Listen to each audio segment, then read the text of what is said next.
suaminya, bro. Iya, anak Yusuf, anak Eli. Yusuf kan Nah, suaminya, bukan Maria. iya, Gimana sih? anak iya. Yesus orang mengira orang Yang mengatakan bahwa Yesus itu anak Yusuf, anak Eli. sebentar. Ah, ah, Bentar. ah.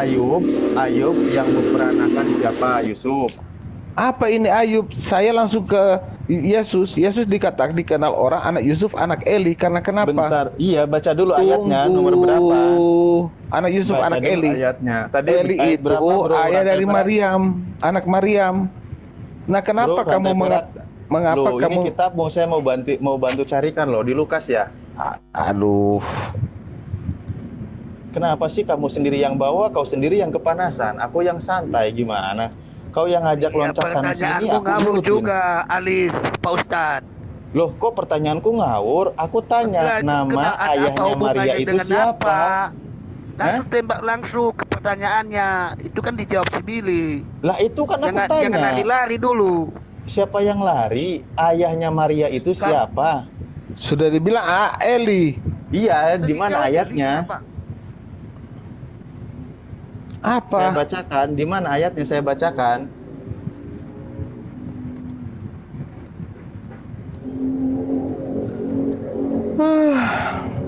Ah, Sudah dibilang anak Eli, mau dibaca di mana di lagi? mana ayatnya? Kan saya tanya. Nah, sekarang saya lagi mengajak kamu untuk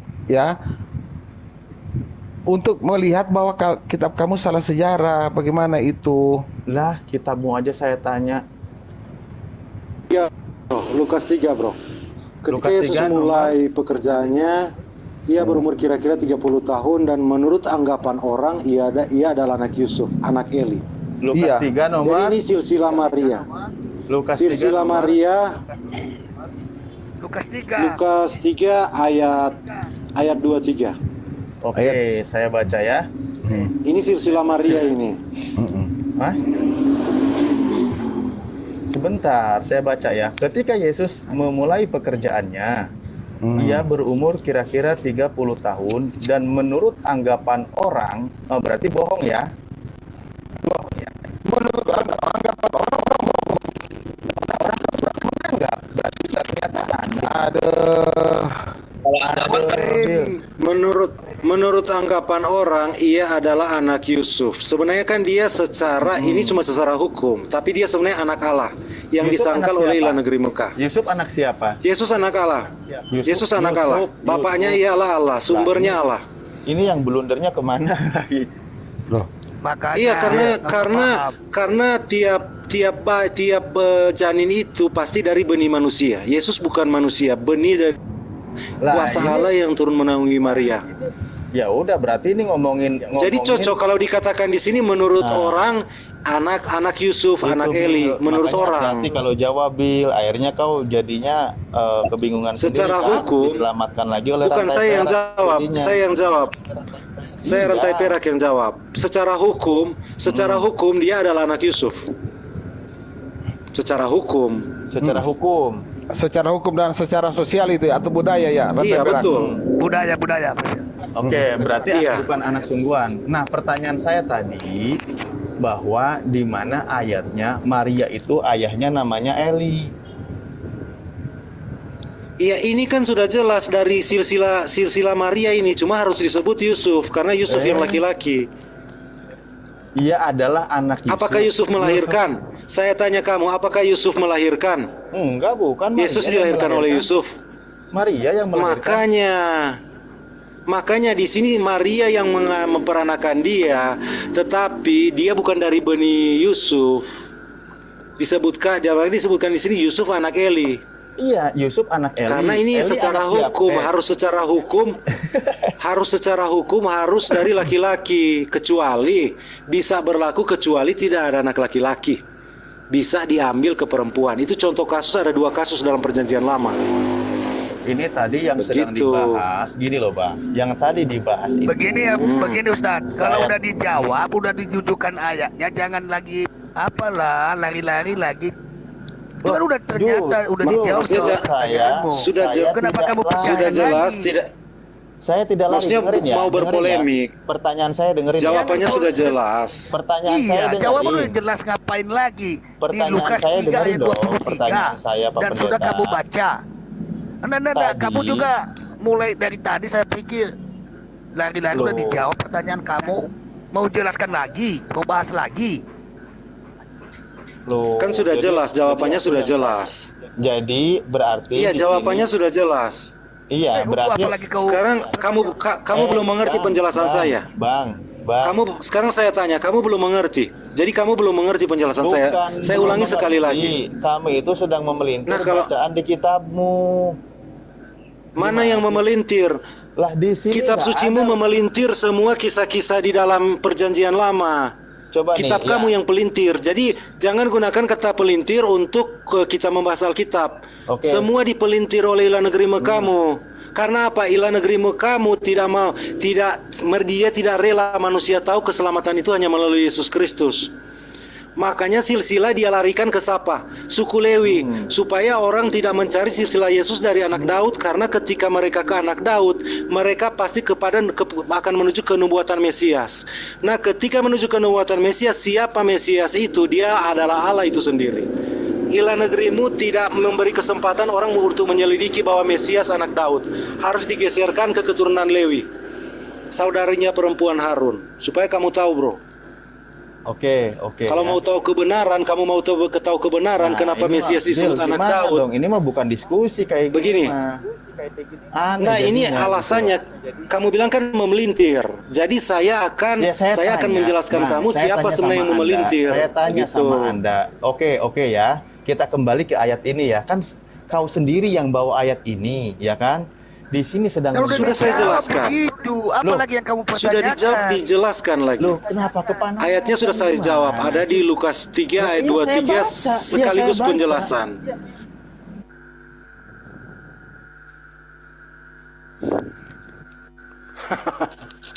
Iya, dia cari-cari apa?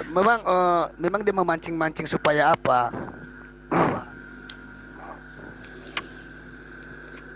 Dia menggunakan kan kata memelintir. Iya. Dia menggunakan kata, pokoknya begini ya teman-teman, semua yang mereka lakukan mereka tuduhkan ke kita. Kita sudah dipalsukan, padahal kitab mereka yang palsu, nggak sesuai dengan yang asli. Jadi semua diputar balikan.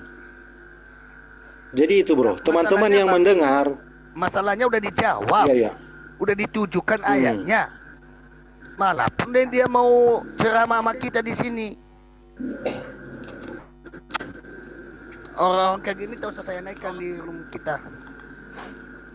Kecuali tadi kalau tidak kita buktikan atau dibuktikan dalil pertanyaannya, jawabannya, kan dia minta dalil, udah diminta ditujukan dalil. sekaligusnya sudah dijelaskan. Tapi katanya justru dia balikan ke kita, katanya kita memelintir. Nah, kalau kita bicara soal memelintir, sebenarnya yang memelintir siapa? Masalahnya kan jawaban itu dia tidak terima. Artinya apakah dia udah tahu jawaban? Nah, kalau udah tahu jawaban ngapainnya apa? Mau nanya lagi. Kalau seperti kan dia tadi Bang, waktu kamu memberitahukan kebenaran tentang itu tahu sebelah, dia kan diam. Itu ada rencana merekam. Nah, itu masalahnya. Rencana merekam. Dalam hal apapun kalau kita bahas ke mereka, mereka akan menang. Jadi dalam 100 topik kalau kita bahas, tetap Kristen pasti unggul dalam 100 topik itu. Saya jamin.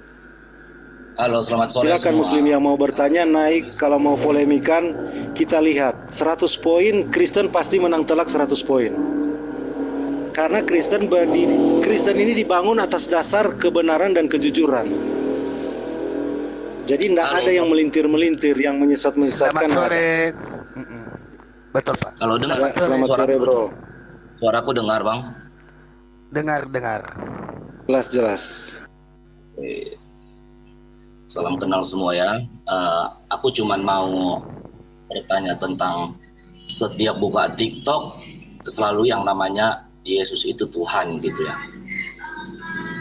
Jadi setiap tentang diskusi tentang Yesus itu Tuhan gitu. Jadi saya mau, bukan nggak percaya sih, kurang yakin aja gitu. Jadi di ayat mana gitu kalau Yesus itu mengatakan dia itu Tuhan gitu loh. Oke, punya Alkitab enggak? Gini, sebenarnya simpel sih. Aku Iya, juga saya jawab. Iya, saya saya Dulu, tidak Bang. banyak polemik. Pertanyaan Anda, karena kamu sungguh-sungguh belajar, saya jawab. Buka Ya, Yohanes 13 ayat 13. Saya juga mau belajar gitu kan, Ya, karena siap. saya dari Muslim, cuman ya selama ini saya belajar tentang Muslim, dan juga saya nggak pintar banget tentang Muslim gitu, dan saya juga nggak ngerti tentang Kristen gitu, tapi teman Kristen banyak gitu loh.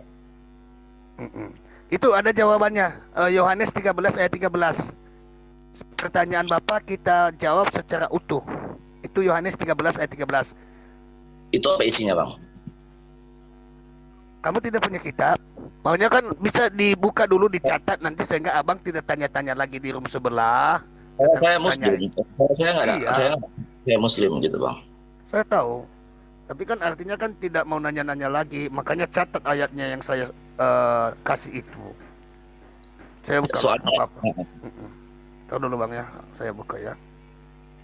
Yohanes 13 Ayat ya. 13. Iya, catat Bang ya. Nanti bisa ditelusuri lah, mana tahu nanti saya tipu Bapak kan. Makanya kan buka lagi di HP atau di Alkitab gitu, dicari di Google, ada nanti sama. Yohanes 13 ayat 13, demikian firman Tuhan. Kamu menyebut aku guru dan Tuhan, dan katamu itu tepat. Sebab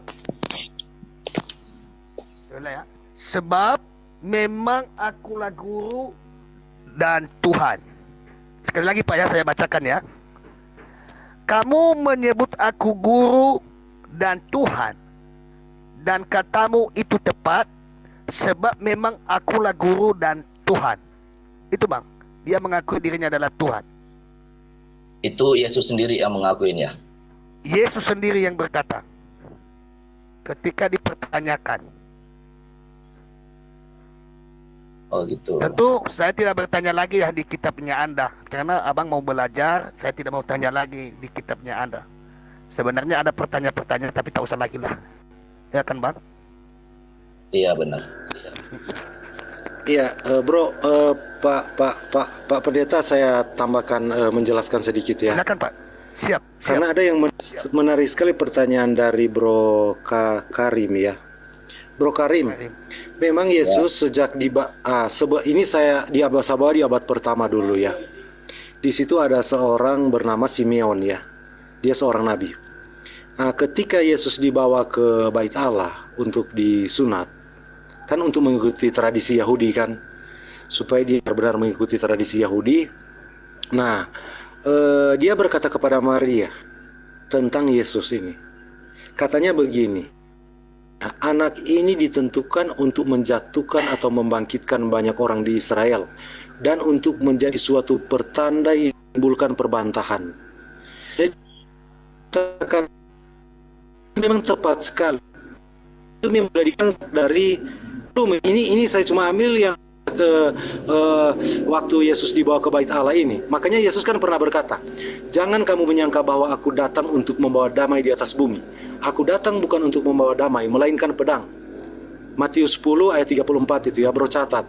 Supaya bro nak penasaran dengan melihat keadaan kita, diskusi kita selalu tentang Yesus. Karena memang kitab suci, semua kitab suci mengatakan memang seperti itu.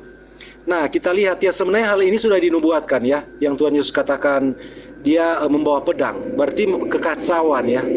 Dia membawa kekacauan. Itu sudah dikatakan di Mika 7 ayat 6. Jauh sebelum kelahiran Yesus. Sebab anak laki-laki menghina ayahnya, anak perempuan bangkit melawan ibunya, menantu perempuan melawan ibu mertuanya. Musuh orang ialah orang-orang seisi rumah. Nah, itu yang Yesus katakan tadi, datang itu membawa pedang. Karena akan terjadi pertentangan. Karena di situ waktu kejadian Yesus Kristus, ketika dia mulai menyatakan bahwa dia adalah Mesias itu, dalam tindakannya dan dalam klaim-klaimnya, dia mengklaim bahwa dirinya setara dengan Allah. Karena Mesias itu ilahi, setara dengan Allah. Nah, di situ terjadi perbantahan. Makanya di beberapa kesempatan Yesus Kristus itu mau dirajam dengan batu karena alasan apa? Orang Yahudi katakan apa? Kamu seorang manusia menyamakan dirimu dengan Allah. Karena apa? Mereka menolak bahwa anak tukang kayu itulah Mesias. Padahal sudah dia Mesias. Tapi kalau mereka sudah terima dia Mesias, siapapun dia, mau dia imam besar mau siapa, mereka pasti akan menyembah Mesias. Karena sudah dinubuatkan segala Allah harus menyembah Mesias. Jadi masalahnya di situ. Yang terjadi kekacauan ini antara orang yang menerima dia sebagai Mesias dan yang menolak dia sebagai Mesias. Itu sudah jauh-jauh hari dikatakan, bukan nanti muncul tiba-tiba. Jadi yang bersaksikan kita saat ini memang sudah dinyatakan di dalam Alkitab. Bahkan Yesus Kristus ada di dunia, mengambil rupa manusia. Sampai hari ini terjadi. Di situ memang membuktikan bahwa semua pernyataan Alkitab itu ya dan amin. Itu luar biasanya Alkitab, bro. Apa yang Alkitab katakan memang begitu yang terjadi. Yang bro saksikan sekarang ini pernyataan-pernyataan dari ayat yang saya bacakan itu, bro. Ya, jadi mungkin gini, begitu Bang. Ya kira-kira teman-teman Pak Pendeta. Jadi gini Bang, kita kan sebagai kita jangan lihat agama dulu ya Bang ya. Jadi kenapa buat saya bingung gitu loh. Karena memang saya sering nonton debat seperti ini di TikTok ya, dari sekian banyak host yang buka debat seperti ini gitu. Jadi yang buat saya bingung gini, kita sebagai manusia di muka bumi ini, semua manusia di muka bumi ini kan pasti percaya lah ya, bahwasanya dunia, bumi dan seluruh isinya itu yang menciptakan kan Tuhan atau Tuhan lah ya. Kalau kami dalam agama kami, Tuhan dan Allah itu sama, Tuhan gitu ya. Sedangkan yang buat saya bingung gini, sedangkan Yesus itu kan diciptakan gitu ya. Kapan Yesus tidak diciptakan? Kapan Yesus? Prainkarnasi Yesus adalah Yehova itu sendiri. Yehova. Iya. Jadi gini.